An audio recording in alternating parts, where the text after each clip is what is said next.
titled this series, Win the War in Your Mind, Winning the Battle Nobody Sees, because it's true. Like what Jeff said, our mind can be a battlefield. Most of our life's biggest challenges, biggest battles happens within our mind. Anxiety, fears, burnout, trauma, despair, it happens in our mind. And some of us, we're fighting this battle silently or alone. Or we don't even realize that someone we love is struggling with this overwhelming feeling. So that's why we're starting our series, Mental Health Matters. Because it does. It really matters. And World Health Organization reported that over 1 billion people lived with mental illness or mental condition without getting adequate care. So I don't know with you, if there's 1 billion people experiencing this must really matter, right? And before we go deeper tonight, let me just give you a quick disclaimer. This message is not intended to diagnose anyone. Rather, it is meant as a helpful reference for individuals or families seeking to understand further about mental health. If you recognize some of the signs and symptoms I will be mentioning tonight, or if someone you know able to relate to the signs and symptoms that I will be mentioning tonight, a further clinical assessment by a qualified professional is needed. But tonight, it's all about awareness and not labeling, okay? Because let's be honest here, not a lot of churches are able to talk about mental health openly because of the stigma mental health has into it. And people, especially in the religious sector, sometimes equate mental health as lack of faith, disobedience, or distance to God. But it's not true. It's time that we grow our awareness and break the silence and remove the shame and guilt from talking about this conversation. Are we good with that? Are you ready? Okay. First, let us define what is mental health. So mental health is a state of emotional, psychological, and social well-being. It affects how we think, feel, and act. It also helps determine how we handle stress, relate to others, and make healthy choices. So take a look at this.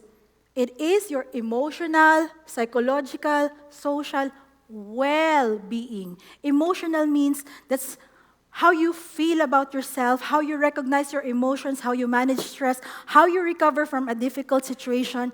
It's not just about feeling sad or anxious. It's about being able to process healthily the challenges or the battles of life. When we say psychological, it's how we think, how our mind works, how we process our thoughts, how we interpret the situation, how we manage our emotions, and how we understand our own limitations and abilities. And of course, social is all about connection. You know, it's the ability to form a healthy relationship, maintaining a meaningful connection, and contributing positively to your family and your community. Mental health is very important because it's necessary for us to live a healthy life. And it's a major factor for our overall health. When our mental health is strong, we are able to think clearly. We are able to process, cope with challenges clearly. But if our mental health declines, it will affect not only our emotional, but also affects our physical health. So think of it this way. When our physical body is weak or will not function well, we get sick, right? We seek a doctor because of infection, lack of nutrition, stress. We became sick, we seek a doctor. The same principle applies to our mind. So if our mind will be overwhelmed with the different stressors, and if it remains untreated, it will develop to an illness. That's why awareness matters in mental health. Now our next question is, what are those factors that will affect our mental well-being? Okay, let's take a look. Number one, we have what we call biological factors. Biological, this is This includes our genetic or family history. It does not mean that if you have if your family has schizophrenia, you most likely will get schizophrenia. No.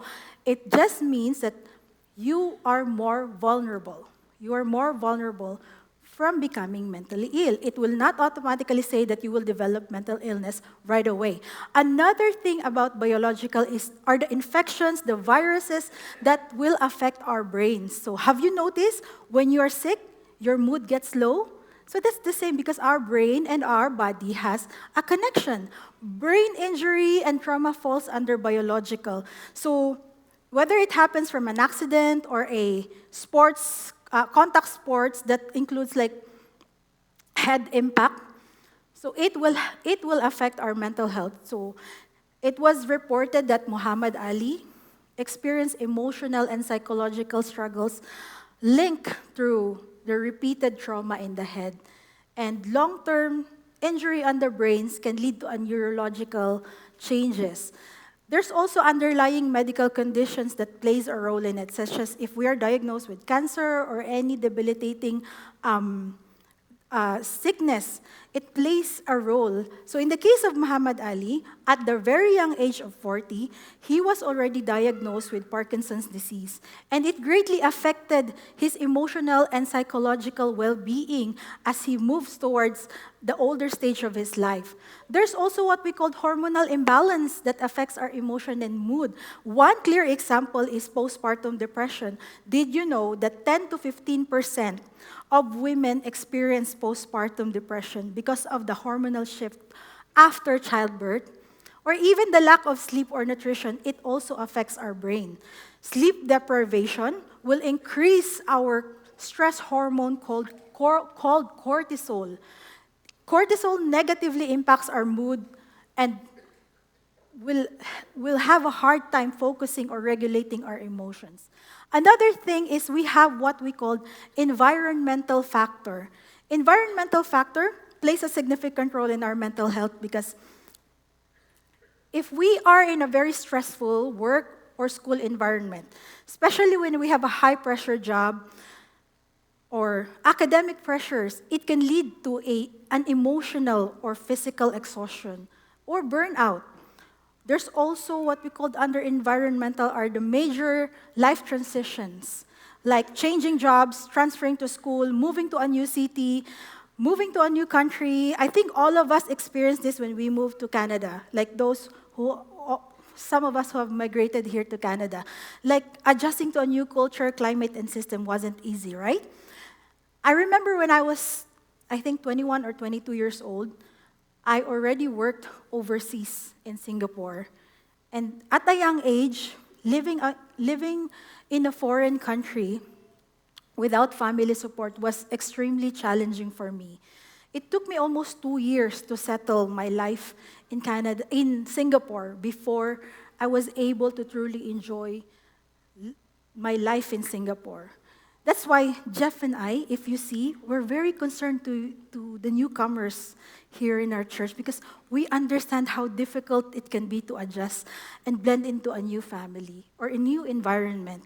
So we genuinely want to give a supportive and welcoming community for you. Another thing under environment is the social and cultural expectation that will create pressure.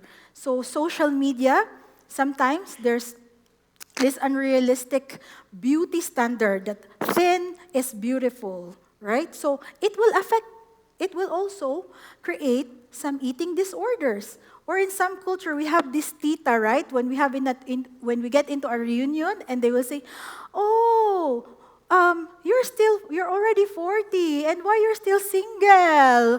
Wouldn't that create a pressure in you, right? When are you gonna get married, right?" So it will affect your self-worth or emotional health over time when faced with this pressure. Living in an unsafe environment, such as exposure to abuse, violence, traumatic events, this will affect your mental well-being. Remember the shooting a few weeks ago in BC? I can't imagine if I was there. It could be very traumatic for me. So how much more for those people who were in that event? Natural disasters and calamities such as flood, burning of your house and everything, that's also traumatic. Even weather can affect your mental health. So people living in colder climates, they are more prone to seasonal depression compared to those living in a tropical country. So during winter, there's a reduced sunlight, exposure to sunlight, and reduced exposure to sunlight lowers our serotonin level. Do you know what is serotonin? That's what we call our happy pills. Yeah, correct. Happy pills. If our serotonin levels are low, it would lead to sadness, low energy, low mood, and increased anxiety. So that's about environmental. Now we also have what we call relational factors. Relationship impacts powerfully our mental well-being. Experiencing neglect at an early stage of life can be and have a strong and lasting effect to a child. Significant loss in an early stage of life, like losing a parents at a young age. I remember, no, that was how many weeks ago? 2 or few weeks ago, I've had that time together with my son, like a mother-son bonding, and then we've had this talk like, what if? And then I asked Nico, what if mommy and daddy grows old? Will you still take care of us? Will you still love us? Usually, when I ask that question to Kale, he will say, of course, mommy. I will take care of you even if you grow old. But guess what Nico answered us during that time? He said, no. Huh? Why no? Oh, you will not take care of us anymore? And then he just didn't answer. Nico, are you sure? And then I keep on prompting him to answer. Why no? And then he just cry. You know why? Because after I debrief him with that question, I realized that question was too much for his young mind to handle. What's my point here? Even at a young age, children struggle with the thought of their parents growing old. How much more if that child already experienced a death of a parent? So it will profoundly affect their emotional development. A death of a loved one can significantly impact well-being, whether at any stage of life. In my example, like my dad, it deeply affected me so much. I've experienced that unexplainable sadness over the years. And grief is real, and it can really affect the person differently. There's also what we called under relational factors, challenging family relationships, such as people undergoing divorce, constant conflicts, strained communication. This can create emotional stress. Childhood traumas, sexual abuse, it can leave a wound that child will carry all throughout his or her adulthood. Growing up in a dysfunctional family or environment where there's instability, addiction, chronic conflict, it changes our emotional patterns in life. So all those factored in under relational. We also have what we call circumstantial.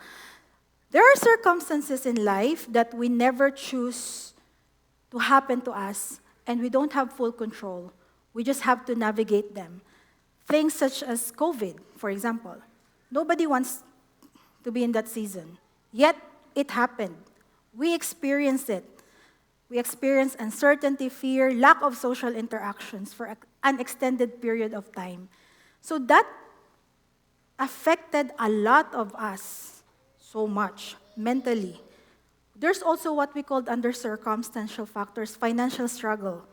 It could play a major factor, like living paycheck to paycheck, constantly worrying about bills, unexpected expenses. It can create anxiety and stress. Socioeconomic challenges such as unemployment, low income, poverty, lack of education, homelessness, overwhelming debt.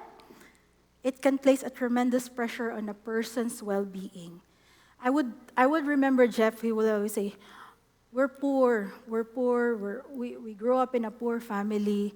And then when he got a job, he has this impulsive behavior that to spend, because the socioeconomic status he had before, deeply affected how he grew and see money. So circumstances will not define us, but it influence how we think, feel, and respond. Now, the last factor is we have what we call spiritual. We are reminded on Ephesians 6:12 that for our struggle is not against flesh and blood, do you remember that? But against the rulers, against the power, forces of darkness, and spiritual forces of wickedness in the heavenly places. We also recognize spiritual battles in this dimension. But, however, we must approach this carefully. Not every mental health struggle is caused by a spiritual attack. Mental illness is not an automatic result for a sin, lack of faith, or disobedience. But spiritual struggles can affect our mental state, mental and emotional state. So, for example, when someone carries an unresolved guilt or shame, especially within a religious context, it can distort how they see themselves. They believe that they're unworthy, rejected, beyond grace. They feel shame and guilt. That's why they isolate themselves and avoid community. So that alone deeply affects our mental well-being. So some of us are fighting this battle that we don't even realize that we are fighting with them. It feels so overwhelming that we can't quite explain why. And some of you will, as someone who deeply cares about you, I want you to win this war in life and come out of this battle victorious and not defeated. That's why our first step to winning this battle is awareness. Before we go and fight a battle, we identify our enemy. We survey the scene, our situation, we understand our strengths and weaknesses. And many people lose this mental battle because of lack of awareness. They don't know the first step. That's why I'm sharing this with you today, so that you will become more aware and that you will respond wisely and you can strategize whatever life will bring you. In message 3, we are going to be talking about practical ways on how to navigate this battle. So I encourage you, don't miss out this series. But for now, let's begin with awareness. Once we identify these factors that affect our mental health, we can make some intentional lifestyle and behavioral adjustments. And for example, you know that winter is coming, and you identified or you notice for yourself that during colder season, your mood gets low. So instead of isolating yourself, staying in your room the whole entire day, binge watching, gaming the whole entire day, scrolling social media, you prepare, right? You increase your intake of vitamin D. By the way, you can take up to 3,000 IU of vitamin D on colder seasons. You take vitamin D, you exercise regularly to boost your mood, you stay active and connected. Maybe you want to join live sports. We have volleyball, badminton, basketball, which is available all year round, all season, even during winter, because you want to keep your mind and body engaged. That's what we call awareness in action. Another thing is if we are faced with a difficult situation at work or school, we respond carefully. So instead of turning into alcoholism, excessive gaming, gambling, or unhealthy coping habits, we modify our behavior. In school, if we have a very stressful academic pressure that presses on us, instead of beating yourself up, studying, you allow scheduled breaks for your mind to recover. Or in a relationship where there's tension in the relationship, instead of engaging into a shouting war against your spouse or someone, you will respond calmly. You will communicate clearly. Because some of you have learned this during the marriage retreat. You all know that how stressful relationship can be. So did you see the difference? You see the difference if we are aware? If we are aware, it will allow us to be intentional and not react, So remember, to win the battle, the first step is awareness.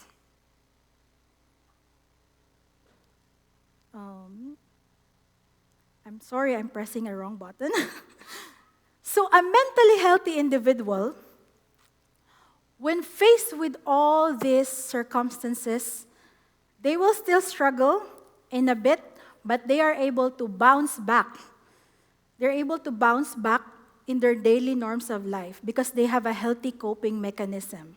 They have a support system in place, and they can go back and return to their daily normal functioning.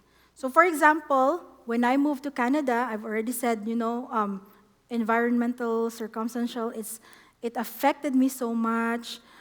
The cold weather, it was stressful and discouraging. However, over the years, I was able to adapt. I adjusted, I built a new routine, and I was able to embrace a new life here in Canada. When my dad passed away, I've experienced a deep sense of sadness, and I lost interest to the things that I once loved, such as singing, ministry. But because of the support, some counseling, intentional lifestyle adjustment, I was able to move forward from that painful season. That is what resilience looked like. However, we have those people whom, when faced with all these stressors in life, they're not able to bounce back easily. Even to the simplest aspect of their life, it becomes too overwhelming. Even getting out of bed is impossible. Going to work feels unbearable. Interacting with people feels exhausting. There are those people battling with their mental health. And these are those people who are deeply wounded soldiers and struggling to recover. That's why we are going to talk moving forward about mental health, a mental illness, I mean. Mental illness, 1 in 5 adults experience mental illness. And 1 in 5 children also have mental illness, serious mental health condition. In Canada, 1 in 3 Canadians will experience a mental illness at some point in their life. So this tells us something. Mental illness is not rare. When a person is unable to maintain a healthy mental functioning over time, they will develop mental illness. And mental illness, we will define it as a recognizable, medically diagnosable illness that results in the significant impairment of an individual's emotional, psychological, and social.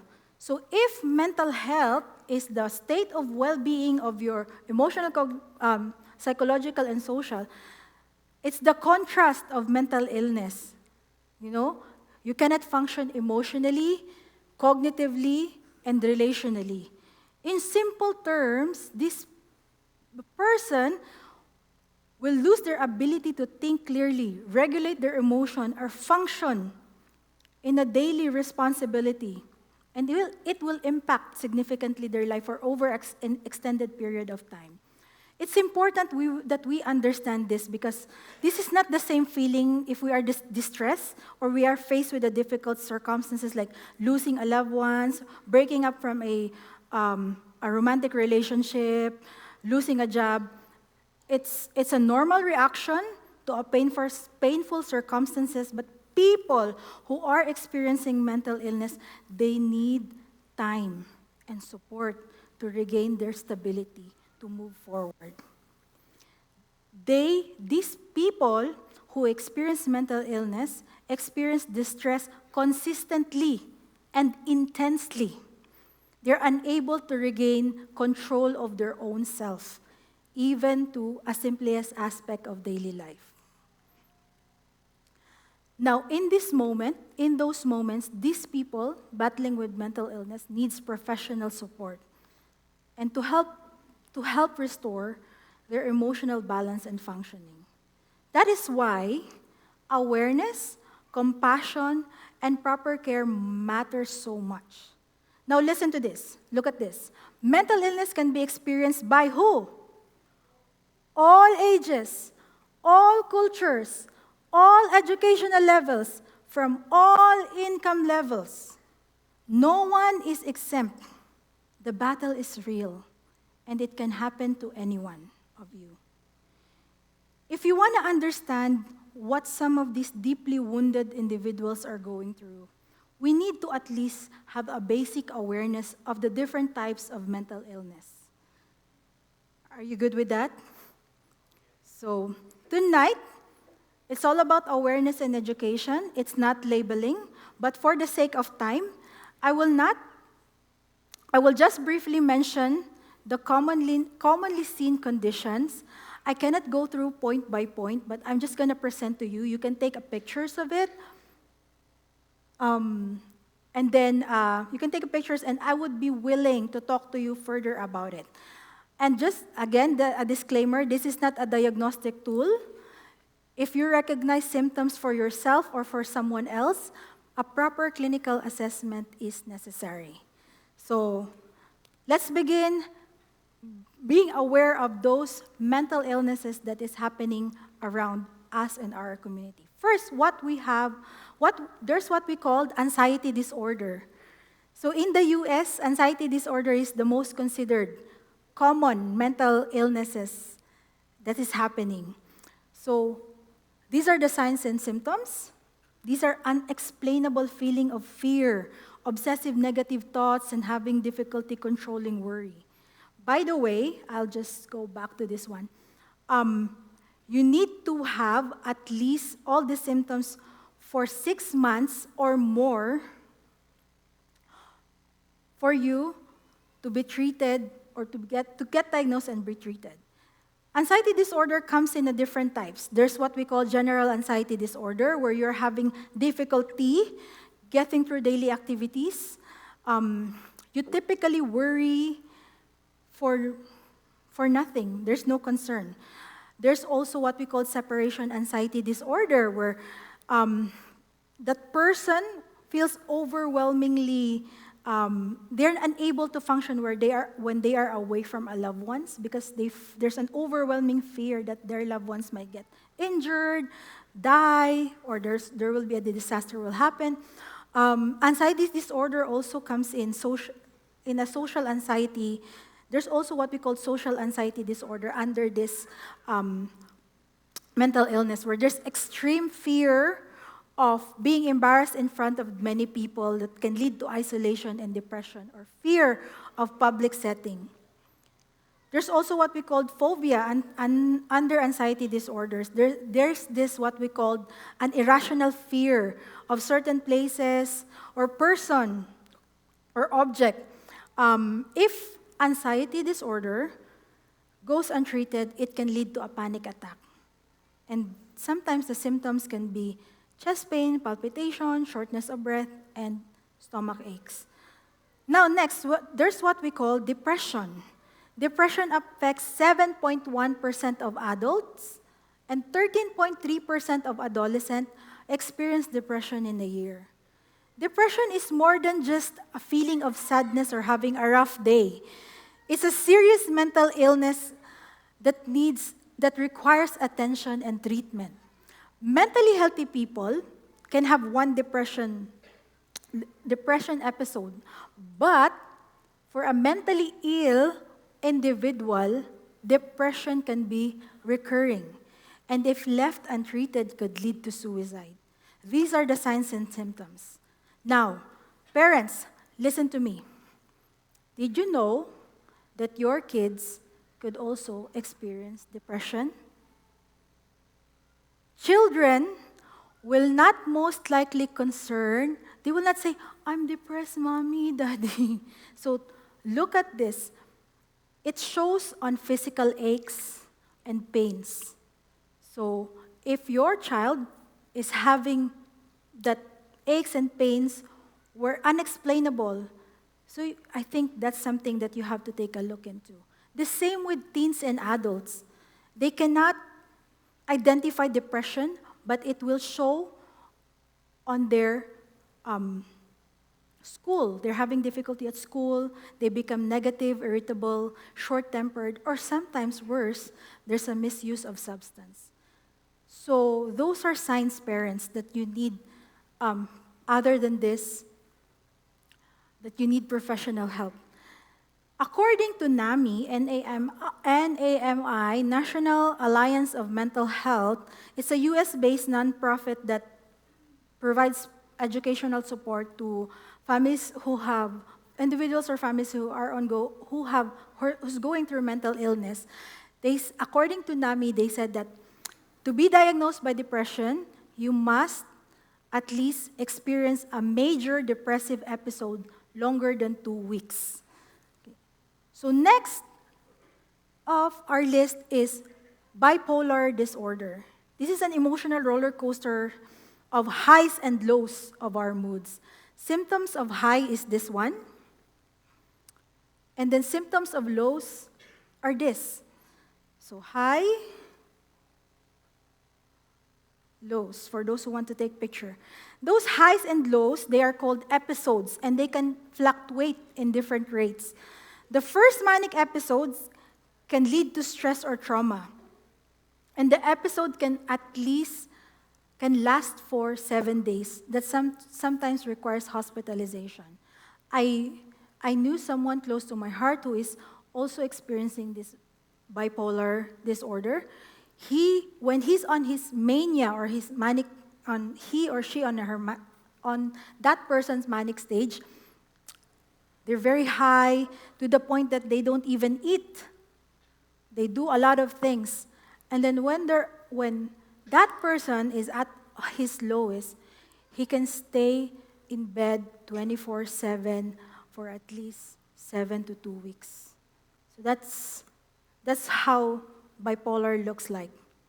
Worst, if this unstable mood will last without any medical intervention, this could lead to psychotic episodes.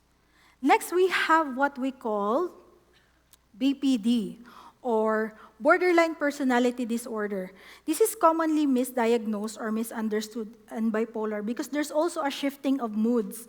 They also have highs and lows. But unlike bipolar, the shifting comes in phases. It takes days, like what I said, 7 days to 2 weeks. But with BPD, the shifting of mood comes abruptly. This morning, they are high. All of a sudden, at the night, they become low. So that's how abrupt the changes are. So these are some of the symptoms that some of our friends who have BPD may experience.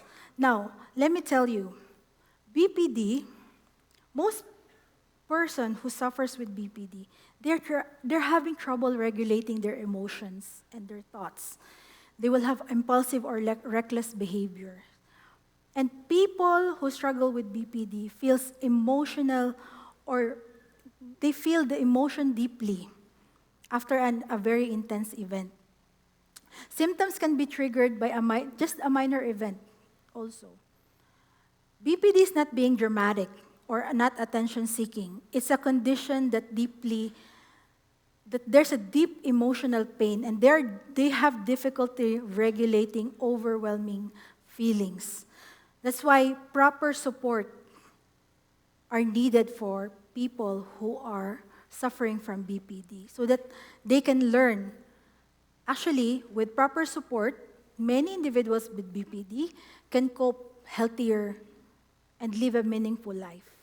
Now, we have what we call PTSD, or post-traumatic stress disorder.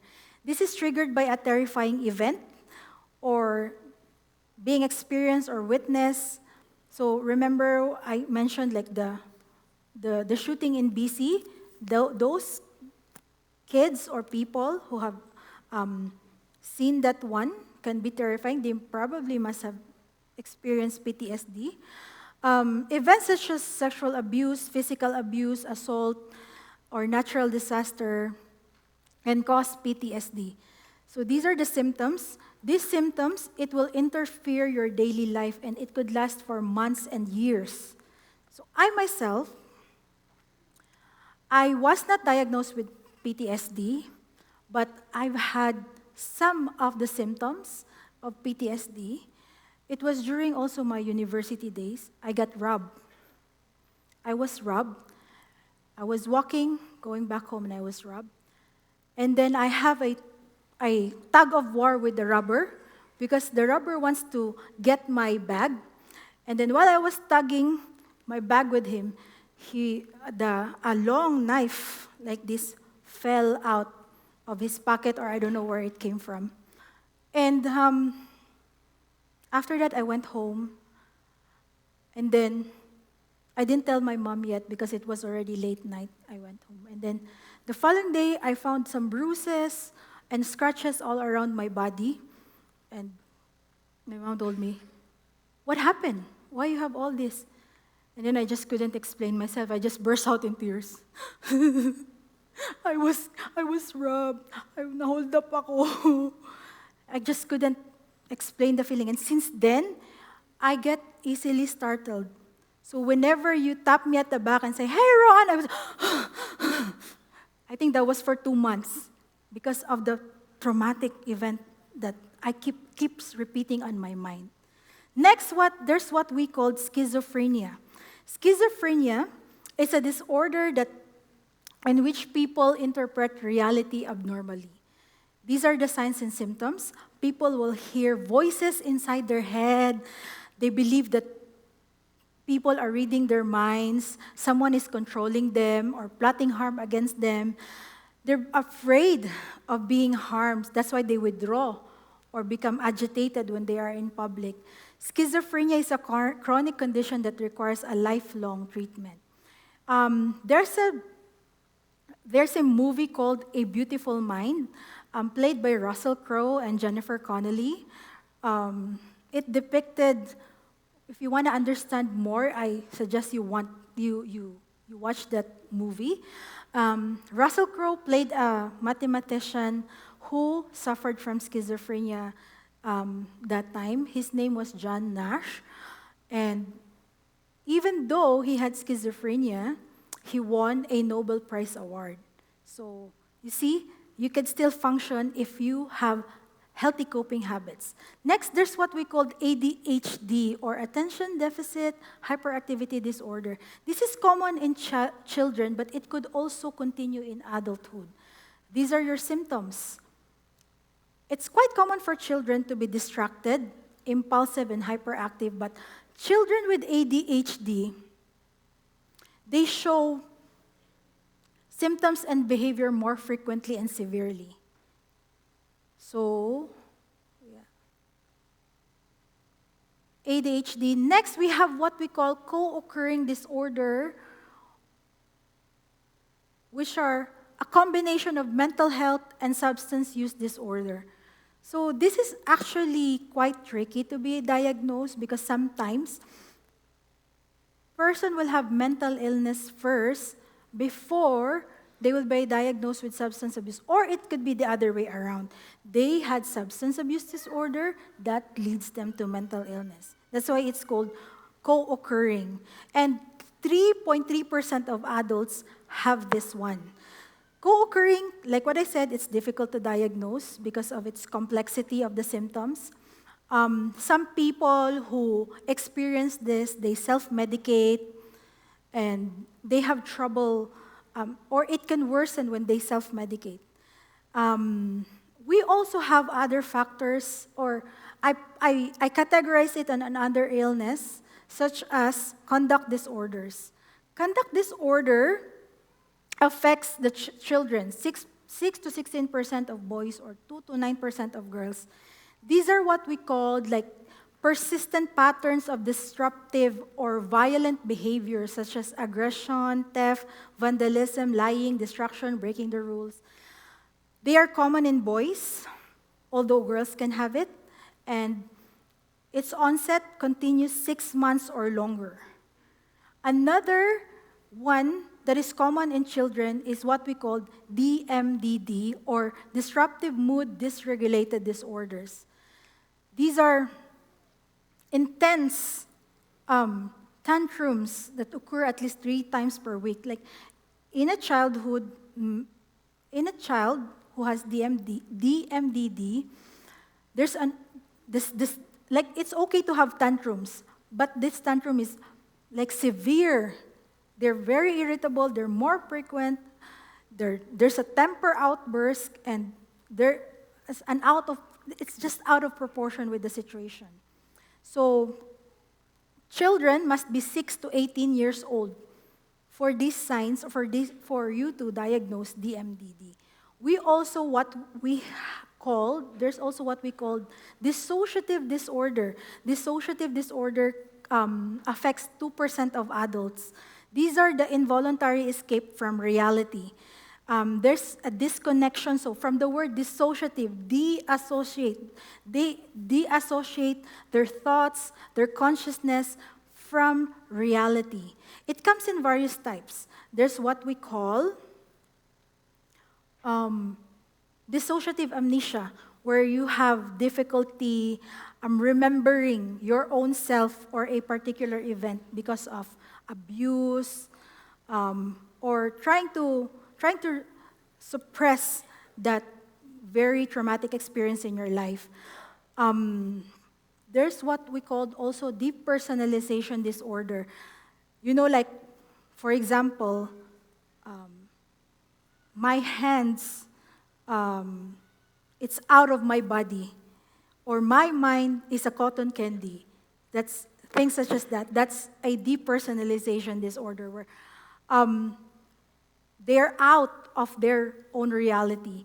Under dissociative disorder, we also have dissociative identity disorder, or commonly called multiple personality disorder. So I have multiple personality. I'm Roann, and then I can be God, I can be Jesus. So there's a lot of voices controlling in their mind or in that person's head. So, these are all the dissociative disorders that we can identify. We also have what we call eating disorders, which affect teens, particularly girls. There's what we call anorexia nervosa, where, a person doesn't want to eat. They have inability to maintain an ideal body weight, and they become irritable, socially withdrawn, they lack of emotion, they avoid eating in public, and there's an obsession within food and exercise. We also have what we call bulimia, where a disruptive patterns of eating too much, and then after that, vomiting or this misuse of laxative. There's also what we call binge eating disorder, or BED, where there's a rapid consumption of food to the point that the person lose control, or they can't stop eating or ingesting large amount of food. Is that you, sweetie? No. Experts believe that having all these eating disorders are coping mechanism to a painful emotions. Now, there's what we call oppositional defiant disorder, which is also a pattern commonly seen in young children up to teens. These are evident through patterns of aggressive behaviors aimed towards parents and authority. It begins in preschool years and it lasts up to teen years. These are the signs and symptoms.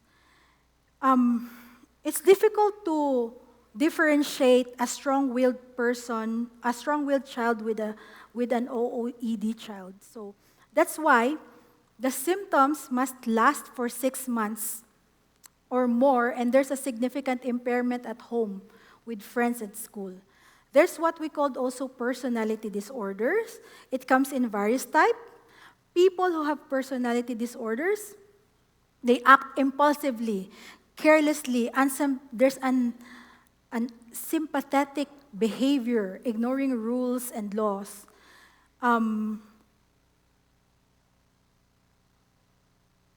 So, under personality disorder is antisocial personality disorder. Contrary to what we believe, antisocial, you said like, oh, you don't want to go with us, you're antisocial, you don't want to be with friends. Actually, antisocial this is where they are violent. There's a violent behavior, ignoring the rules, no remorse for their wrong actions. That's actually what we call antisocial personality disorder. The one who is avoiding social interaction, it's what we call avoidant personality disorder, where people are uncomfortable in social settings, they become nervous, they fear rejection, they're sensitive to criticism, that's why they isolate themselves. They don't want to, they avoid, that's what we commonly known as antisocial, but it's actually avoidant personality disorder. Another thing in personality disorders, narcissistic personality disorder, there's this high sense of importance in themselves. They they consumed unrealistic vision of success and look constantly for attention. And next is obsessive compulsive personality disorder, or OCPD or OCD. People with this condition, they strive for perfection. They are never satisfied with achievements, and they take too much responsibility. And because they take too much responsibility, they can't get things right, or they can't complete things. They're unable to complete any task. They are inflexible or reluctant to delegate tasks. Next, under personality disorder are paranoid personality disorder, where it shows a lot of signs of distrust, lack of forgiveness, there's outbursts of anger, and sometimes they're just threatened to everyone. So, I know this is a lot. Are you still with me, guys? Yeah. I know this a lot. Are you still good? All good? Yeah. But the goal is not to overwhelm you. Like what I said, the goal is awareness. Because once we understand what all this condition looks like, we will begin to see people differently. We will begin to show compassion instead of judgment. And mental illness doesn't only stand alone. There are certain conditions in mental illness that can make it even more complex. So now let's take a look at those so that we will understand them and we can respond wisely, gently, and appropriately. Now, another thing that is conditions, not a mental illness, but related to mental illness, is there's what we call anosogosnia. It's a condition related to a mental health where the person has lack of insight. So in an imaging study from a bipolar patient or a schizophrenic patient, this is commonly seen in their frontal lobe, where they don't know that, like you ever see or heard, like, I'm not sick, I don't need help. So family members, they can be tempted to conclude this person to have denial in reality. But actually, they're not. It's just their condition. They lack insight. They don't know what's going on. And because of that, they will avoid treatment. That's why it's important that we learn a non-judgmental approach, such as listening and empathy. Now, another condition, which is not related to not a mental illness, but related to mental illness, is what we call suicide. Although suicide is not considered a mental illness, but there's an underlying condition to mental illness. It's a significant cause of premature death in Canada. It's a 10th leading cause of death around the world. So these are the symptoms and warning signs of suicide. Suicide is not only explained by a single cause, but instead there's a multifactorial thing going on here. And for those of you who have attempted suicide or contemplating suicide, can I talk to you at this point? Listen to this. When your mind goes to suicide, it doesn't mean you really want it. It doesn't mean you really want to die. It means you want the pain to stop. And there are safe ways for the pain to stop that doesn't cost you your life. My friend, folks, those of you who have contemplated or attempted suicide, I know this is heavy for you. And I'm not here talking about minimizing your pain because I know it's real and it matters. But hear me clearly. Suicide will never be an option not because your pain isn't valid, but because your life is valuable. What you're feeling right now is a storm, and the storm will pass. When your mind goes into suicide, I know that you don't want to die. You just want relief from the pain. And we can find relief together in ways that are safe, that will keep you safe and alive. So don't face this battle alone. There are help available. There are trained professionals and confidential services available here in Alberta that are ready to support you. Whenever you are in crisis or you need someone to help, these are the available helplines that you can call. 211 Alberta. They are available 24/7, 7 days a week. They provide crisis support, virtual services. Counseling Alberta, they provide affordable counseling in a same-day counseling appointment, or they also provide virtual counseling. There's Alberta Mental Health Line. These are the numbers to call. Also available 24/7. They give you support, informations, or referrals. Kids Help Phone. For Canadians who are aged 5 to 29 years old, they can give you anonymous or confidential counselors. Kickstand Connect.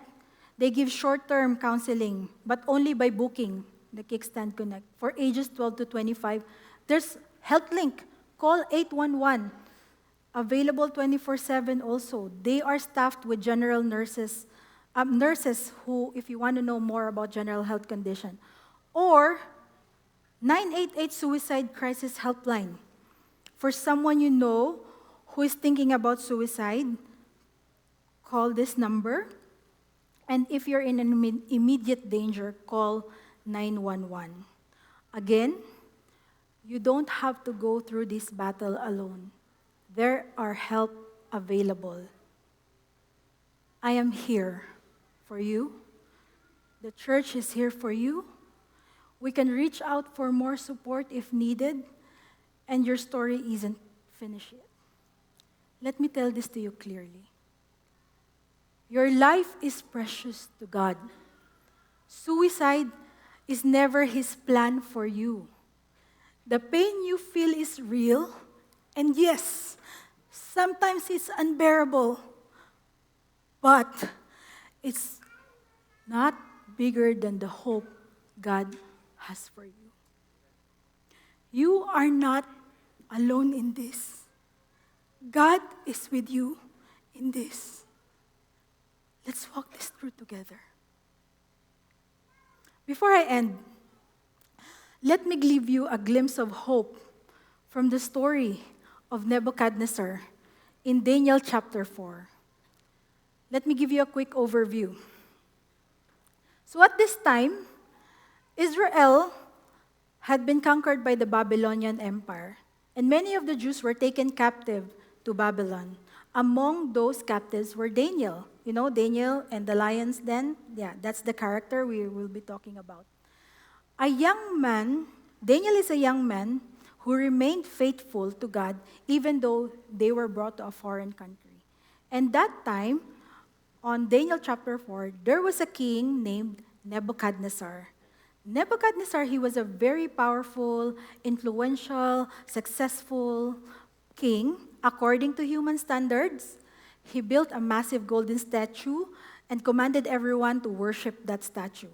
So that is how dominant and powerful he was, or what he thought he was. But one day, everything shifted. The king had a very disturbing dream, and it troubled him so much that he needs to summon the magicians, diviners, enchanters in the Babylon in the Babylon to interpret it, but unfortunately, none of them can interpret it. So he called for Daniel. And Daniel said, so there was a dream about a tree. And Daniel interpreted that dream. I will not go through it. I will not, for the benefit of time, I will not go through the dream, but I will summarize to you a dream. So in verse 10, as he was lying down, he has a vision of a tree. It says there, a tree grew large and strong, and on top of it reached the sky, and it was visible to the ends of the earth. Verse 12 says, its leaves. So in verse 12, it says, its leaves were abundant, its fruits were abundant. People or animals find shelter on it. And it grew so strong, and every creature feed on it. Verse 13 says, but while I was lying down, there was a strange character coming out, a holy one, a watcher coming out, and the watcher commanded to cut down the tree and chop off its branches, strip off its leaves and scatter its fruit. Let the animal flee from under it and the birds from its branches. Verse 15 says, but once you cut off the tree, leave the stump. Leave the stump with its root and the ground, and with a band of iron and bronze around it in the tender grass of the field. Let him be drenched with dew from the sky and share the plants of the earth with the animals. And then on verse 16, the book of Daniel says, let his mind be changed from that of a human, and let him be given the mind of an animal for 7 periods of time. And this is how Daniel interpreted the dream. King, that tree that you saw in your dream, that tree that grew so tall and reached up to the sky, that tree that has an abundant food and took shelter for the birds and animals around it, that tree was you, your majesty. For you have become great and strong. Your greatness has grown and even reached the sky, and your dominion extends to the ends of the earth. And then pertaining to the watcher who came down and commanded to chop off the tree, this was the interpretation.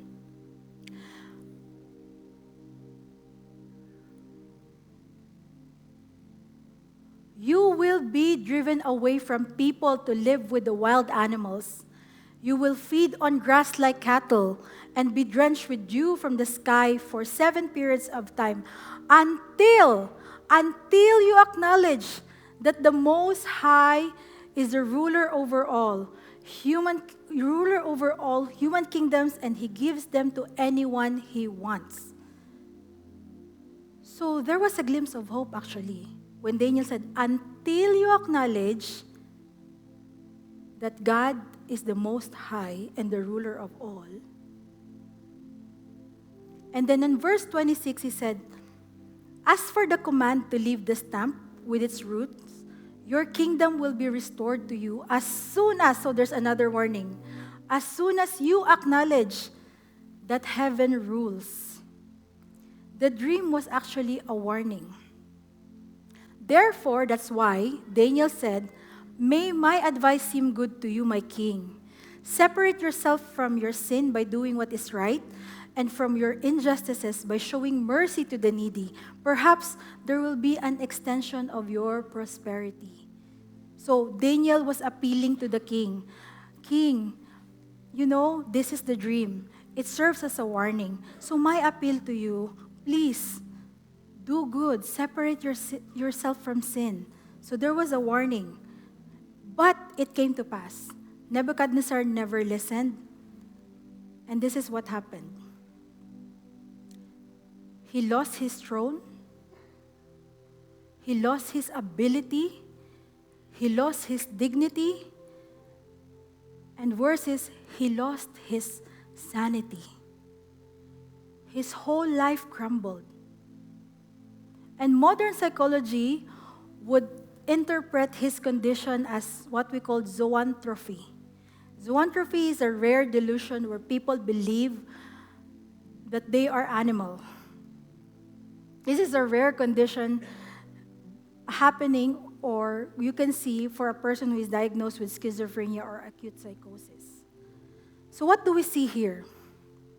Based on the factors we've learned, it seems that King Nebuchadnezzar obviously experienced some spiritual battles. Or it may not be mentioned in the Bible, but he might also experience other factors such as environmental or circumstantial, because he lived in a war, in an era of war, and he's a prominent king. There must be a great pressure leading an empire, a very successful empire, that factored to his mental illness. And the strongest man of the world that time became the weakest. The most stable mind had been attacked and conquered. But you know what? Here's his turning point. Here's the moment where everything for him was changed during that time. Daniel 4:34 says, "After this time had passed, I, Nebuchadnezzar, looked up to heaven, and my what? Sanity returned to me." I look up to heaven, and my sanity returned to me. Then I praise the Lord Most High, honored and glorify Him, who lives forever. For His dominion is an everlasting dominion, and His kingdom is from generations to generation. Other verses would say, I, Nebuchadnezzar, prayed to God in heaven, and my mind was healed. Nebuchadnezzar was a powerful, successful, influential, and respected person at that time. But despite all his power, the Bible didn't say that he fixed himself. He reasoned himself back, or he figured out himself. Yet, the breakthrough happened when he what? Looked up to heaven. The healing happened when he what? Looked up to heaven. When he acknowledged God. The moment he lifted his eyes up in heaven, the moment he acknowledged God's sovereignty, his mind was restored. And that is hope. That is hope. Listen, healing began when we acknowledge God in our lives. Healing began when we acknowledge God in our lives. Just like King Nebuchadnezzar, his posture changed first before his condition changed. He looked up first before he was healed. Looking up means surrendering, humbling yourself, and putting your trust in God. So folks, I encourage you tonight to begin our road to victory in this battle. Let us look up to the God Most High. Let's look up to the God in heaven. Let us humble ourselves before God, saying, Lord, I can't do this. This is too much. Let's turn to God and pray and accept His healing power over our lives. The moment King Nebuchadnezzar looked up and acknowledged to God, do you know what happened? The moment he looked up and he acknowledged to God, this is what happened. Daniel 4:36, at that time, what? My sanity returned to me. And not only his sanity returned, you know what happened? My majesty and splendor returned to me for the glory of my kingdom. At that time on the Babylonian era, when you are taken away from your kingdom, you cannot restore it anymore. There will be someone else that will replace you. But because he looked up to heaven, not only his sanity was returned, but also his kingdom and dominion returned to him. My advisors, my nobles sought me out. I was re-established over my kingdom, and even more greatness came to me. God can restore our mind. Healing began when we acknowledge God in our lives. I hope you get something, you get a glimpse of hope from this story.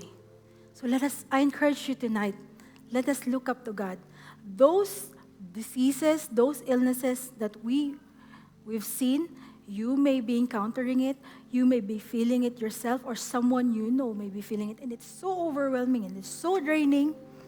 But I encourage you, look up to God. Let's look up. Let's surrender our life to God.